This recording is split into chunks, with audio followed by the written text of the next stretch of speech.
If you see something, say something. That's the rule, right? Well, we've all just seen something in the Rudy Farias case. What exactly it is we just saw? Stacy, you have any idea? My head is spinning, Tony.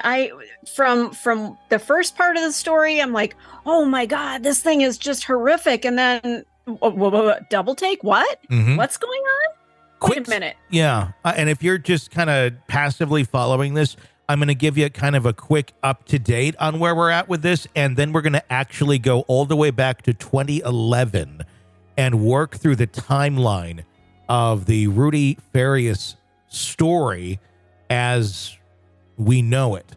But as of this broadcast or this recording, which Murder in the Morning we do right before it's released, today, or yesterday actually, there was a press conference with the police who very much contradicted the other individual who had spoken on the case. And his name eludes me. I know you will know it. Is it Quinnell? Quinnell X, yes. Yeah, Quinnell X was an advocate for him yesterday when they met at a hotel to have a discussion with investigators and have someone there as a non-biased advocate for for Rudy. And Quinnell, if you listen to his audio, which is on our feed, that was posted yesterday, you can hear his press conference outside speaking about the mother making some very extreme allegations. And if you listen to it, you just get sick thinking, oh, my God, this is absolutely horrible if these allegations are true. This woman is an absolute monster. The police then contradicted that today, saying that there was no talk of sexual abuse or anything of that sort or physical abuse. Quinnell saying that he saw massive bruises and cuts and all sorts of just horrific things on him. Why these two sources are so dramatically different is anyone's guess, because it doesn't make sense. Both, you would think, would be very much on the same page in terms of being there and being an advocate for Rudy Farias. And by the way, here's what makes it even crazier after all these allegations were made. Rudy Farias is back in with his mom. And I shouldn't say in the custody of, because he's 25 years old. He's 25, and now they're even saying that he was never missing in the first place. That's been the crux of the whole thing, is the mother reported him missing, but he came back the next day, and then she never corrected it. She never came back and said, oh, my son's been found. Family members had seen him throughout the years, and he had gone by different names throughout the years.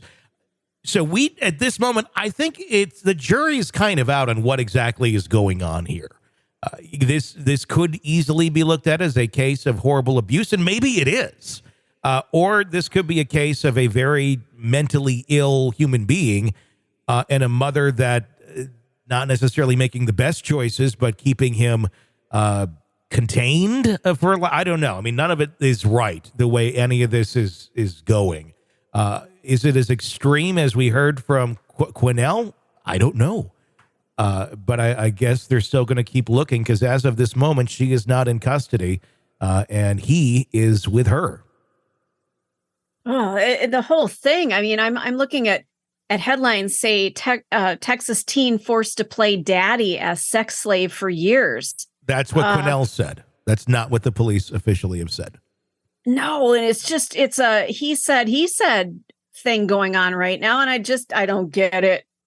Help me understand. I'm trying to wrap my mind around it myself. The only other thing that's coming to my mind as we're talking about this is this some sort of scheme the two of them were involved in? Ooh, and Tony throws a plot twist in. But I don't see, and I'm talking about mom and son. I don't see where the benefit is. I could see how one or the other may find a way to benefit, but I don't see how it's like a mutual beneficial ruse. Oh, I do. Didn't How? they have a GoFundMe account a couple years ago because she was trying to find him? She did. Maybe they were trying to benefit financially. Well, I could see that part of it, but I'm talking about the events of right now, where all this attention has been brought to this case by them. That I'm just trying to wrap my mind around what, if this is something that they're both doing together, what is it? Anyway, let's go and try and wrap our minds around the entire timeline of events here. It goes back to February 13th of 2011, where Rudy's older brother passed away due to a motorcycle accident. His name was Charles. So there's the first death. It's always interesting when you see a lot of death around very few people.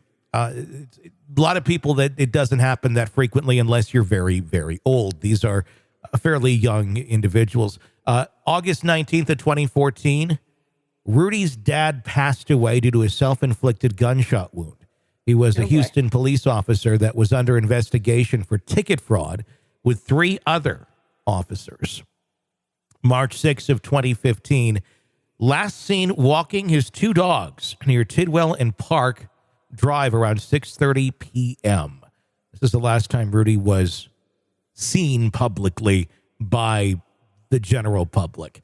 There are conflicting stories on how he disappears. His wallet and asthma inhaler were found in a field. No confirmation from the Houston PD on this, though. His aunt, Bella Ninos, who we believe is Janice Alexis Santana, Rudy's biological mother's sister, put out a message saying he was rescuing a young girl from being kidnapped for sex trafficking.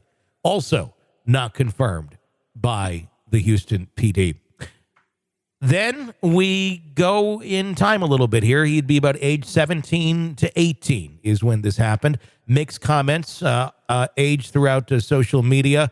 EquiSearch posted he was 17. Houston missing and private investigator Martin Raterna posted that he was 18 at this point in time. To be a legal adult in the state of Texas, by the way, is 17. So this is initially why it was not looked at as a missing child, because he qualified as an adult. October 15th, 2015, Rudy would have turned 18 years old. In 2017, ex-boyfriend of Jani Alexis Santana, his mother, spotted Rudy inside the kitchen. February 12th of 2017, Jerry Santana, this is Jani's brother, Rudy's uncle, did a press conference where he stated he had potential leads in Rudy's disappearance. April 26, 2017, Jerry Santana passed away due to a motorcycle accident. Oh, geez. A lot of motorcycle accidents here in this family. The brother passed away in a motorcycle accident, and now the man who says that I may have some leads in his disappearance also dies due to a motorcycle accident. September 17th of 2017, Hurricane Harvey hit the area. In September of 2018, Houston PD said that they got a call from family members telling them that Rudy was living behind a family member's home. Police searched but did not find him. January 26th, up to 2022 now. We've gone several years. Jenny asks a few different times, when is the least busiest time at the Mexico border? She wants to take a road trip. February 15th of 2022, the mom claims that she was robbed and carjacked by a known illegal subject who went to Mexico. Interesting, asking these questions and then making these sort of claims. May 17th of 2022 was her 55th birthday. May 30th, 2022, she's claiming that she's in Australia. On June 21st of 2023, her BMW is stolen and then wrecked. The wreck happened 23 miles from where Rudy was found. And we're not sure of the correlation with that as of yet. Did he take the car? Because this is June 21st that this took place. June 21st, 2023, Jenny and Bella are both looking for auto insurance. June 29th, 2023, Rudy is found unresponsive outside of a church by a Good Samaritan just 8 miles from his home. He had cuts, bruises, and blood in his hair. Crews assessed Rudy, but he refused to go to the hospital. His mom also refused transport by ambulance to the hospital. Rudy was left with family and police. In the hospital, it's believed that he was taken to the hospital by other family members. Jenny says he was nonverbal and cannot communicate. Rudy denies his name is Rudy Farias and says it is Julio Torres and that he's 14 years old to the medical staff.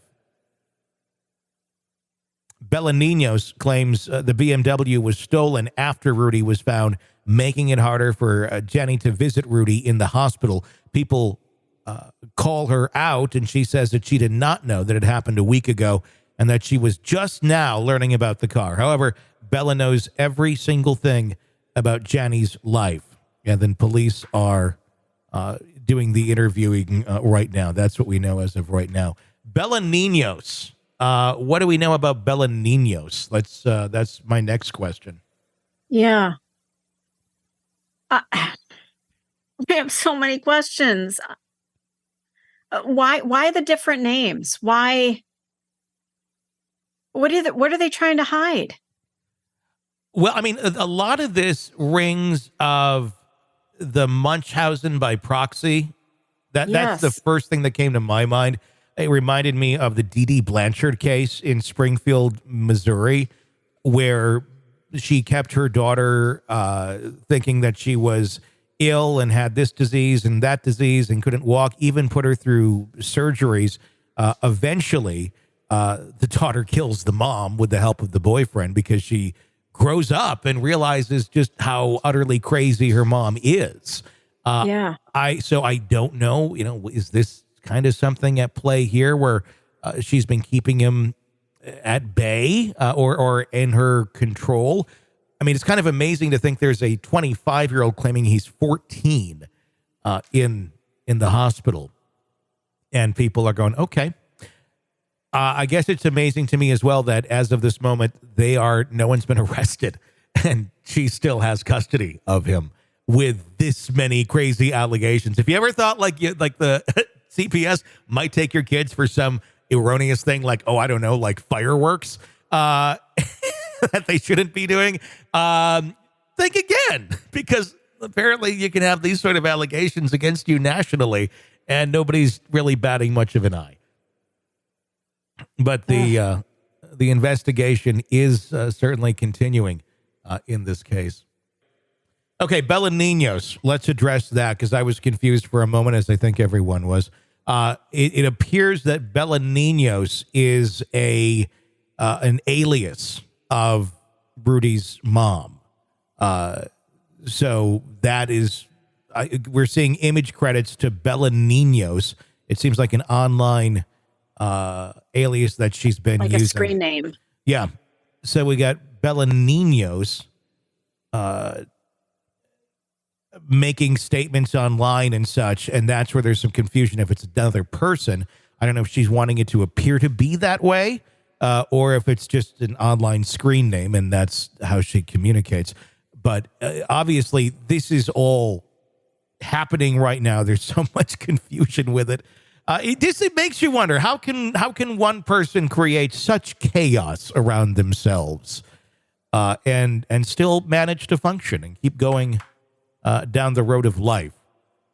But I think we see that quite a bit in society. There are people who just poke at a hornet's nest constantly, figuratively, and there's just chaos everywhere they go.